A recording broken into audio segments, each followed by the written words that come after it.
Merci. Bonjour à tous. Alors, je vais essayer d'être rapide parce que je crois que vous avez tous pris un peu de retard, mais le sujet était passionnant. Et j'imagine que chacun a des obligations. Donc, je remercie déjà les maires et les élus présents.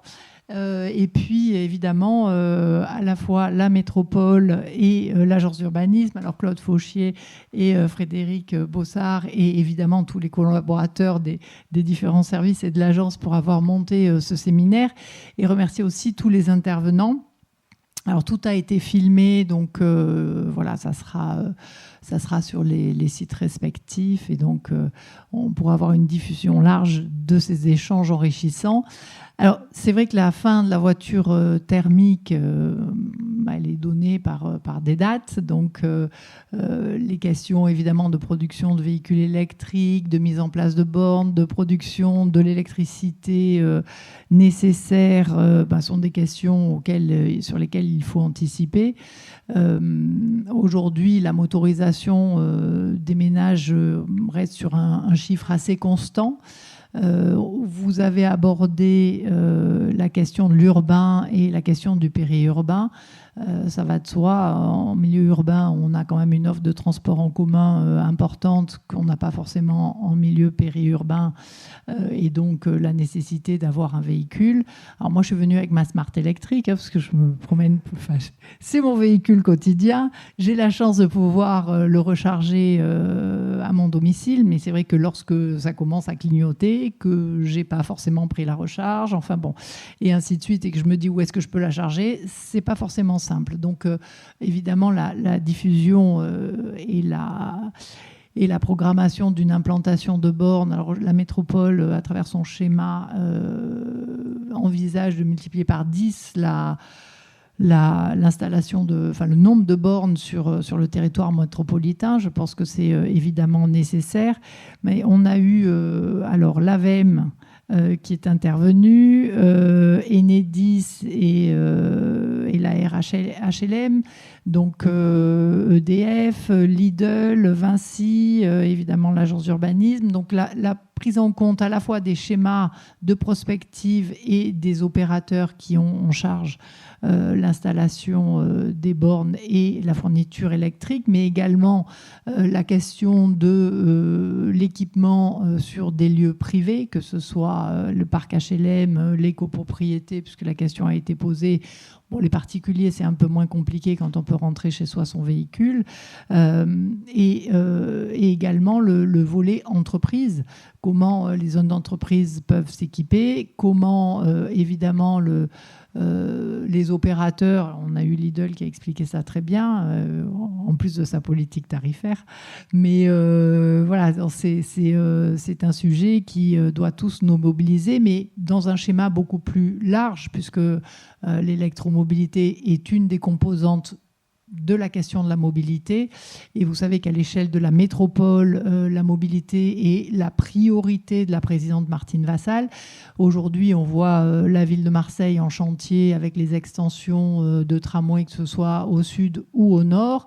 La question du changement des rames de métro qui fait les joies de la presse, mais qui, in fine, correspond aussi à toutes les villes qui doivent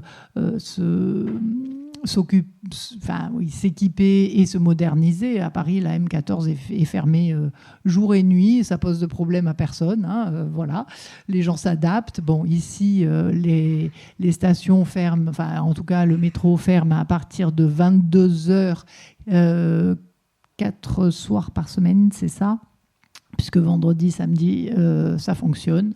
On est sur 1% du trafic le soir. Alors évidemment, pour ces 1%-là, c'est handicapant, mais c'est un mal nécessaire et il n'y a aucune possibilité de faire autrement. Et si vous avez des questions, il y a M. Fauchier qui répondra très clairement. On a le sujet aussi des liaisons intermétropolitaines avec le déploiement sur les aires sur les autoroutes de voies dédiées aux cars interurbains. On le voit sur l'autoroute Est, on le voit entre Aix et Marseille, et ça fonctionne bien. Le projet de RER métropolitain qui est travaillé avec la région à échéance de, je pense, 10 ans, mais c'est quelque chose d'important.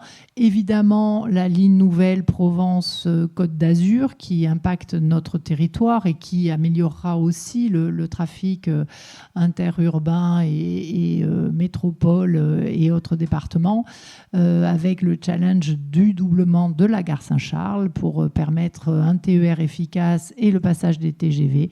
Donc des gros chantiers qui, bon, évidemment, la liaison aussi aéroport, Vitrolles aéroport. Bon, on peut donner des exemples à l'infini, mais tout le territoire est en chantier sur la mobilité et c'est quelque chose vraiment d'important. Ce sont des milliards d'injectés sur notre territoire. Parce qu'aujourd'hui, on voit bien que le frein à l'attractivité et le frein au développement à l'emploi, c'est dû essentiellement à notre retard en matière de développement de transport en commun. Et donc, pour en revenir à notre sujet, l'électromobilité est un des sujets de la mobilité. Donc, c'était important aujourd'hui de mettre les focus sur ce sujet-là. Et je vous remercie tous à la fois pour vos interventions et pour vos présences et pour vos questions. Voilà, merci beaucoup.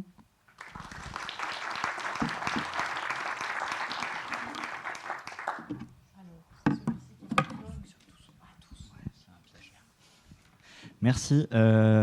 Pour compléter, le séminaire a été enregistré, comme disait Laure-Agnès Karadec, et tout sera disponible sur le site de la gamme et de la métropole. On a aussi fait des petites interviews des intervenants, donc voilà, pour valoriser un peu le séminaire.